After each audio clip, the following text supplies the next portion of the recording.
Le petit chaperon rouge.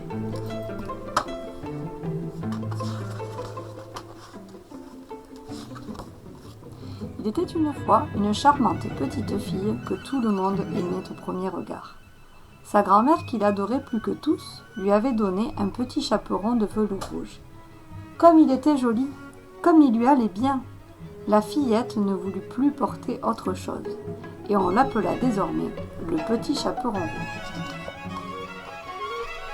Un jour, sa mère lui dit « Tiens, petit chaperon rouge, voici un morceau de galette et une cruche de vin. Porte-les à ta grand-mère qui est malade. Elle va se régaler. Pars tout de suite, avant qu'il ne fasse trop chaud. Sois bien sage en chemin et ne cours pas à droite et à gauche, où tu vas tomber et casser la cruche. Et puis n'oublie pas de dire bonjour en entrant, et ne regarde pas dans tous les coins. Je ferai bien attention à tout, promit le petit chaperon rouge en disant au revoir à sa maman.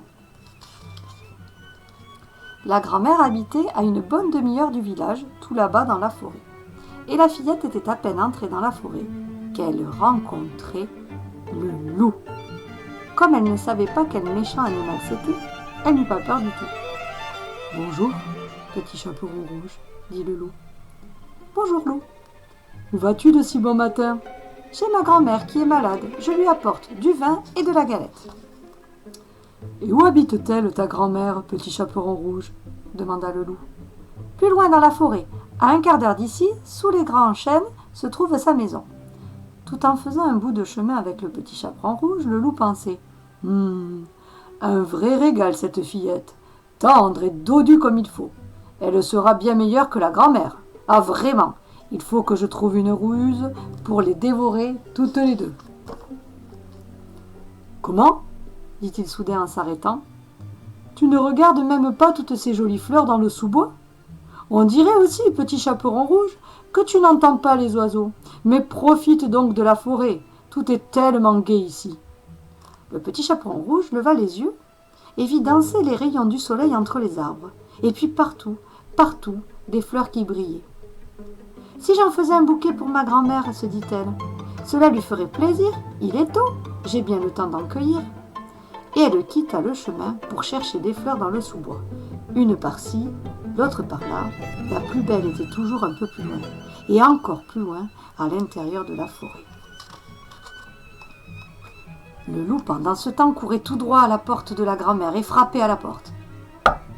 « Qui est là ?» cria la grand-mère de son lit, car elle était trop faible pour se lever. « C'est le petit chaperon rouge, » dit le loup.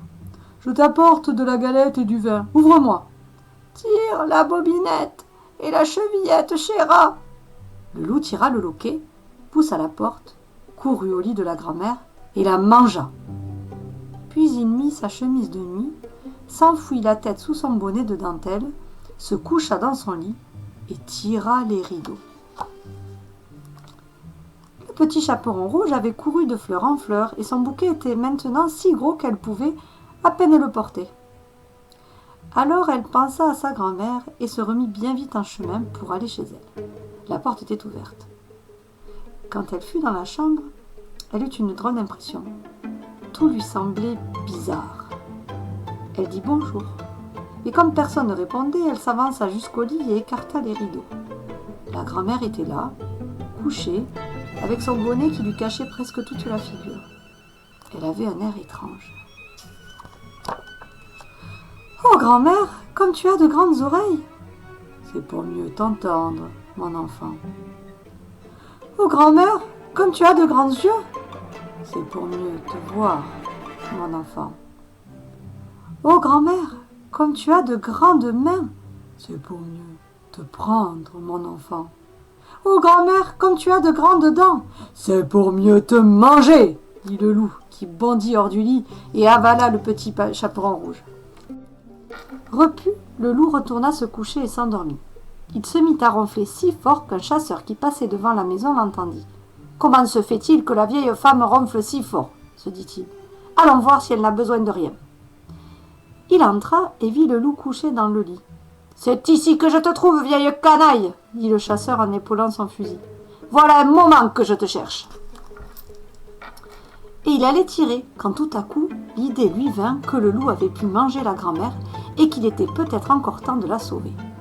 Il reposa son fusil, prit des ciseaux et se mit à ouvrir le ventre du loup endormi. Au deuxième ou troisième coup de ciseau, il vit le chaperon de velours rouge qui luisait. Encore 2 ou 3 coups de ciseaux, et la fillette sautait en dehors en s'écriant « Oh là là, comme j'ai eu peur! Il faisait si noir dans le ventre du loup !» Peu de temps après, la vieille grand-mère sortait à son tour. C'est à peine si elle pouvait respirer. Le petit chaperon rouge courut chercher de grosses pierres et en remplit le ventre du loup. À son réveil, il voulut s'enfuir, mais les pierres pesaient si lourd qu'il s'affala et tomba mort sur le coup. Tout le monde était content. Le chasseur prit la peau du loup et la grand-mère se remit de ses émotions en mangeant la galette et en buvant le vin. Quant au petit chaperon rouge, elle avait eu tellement peur qu'elle se jura d'être plus raisonnable.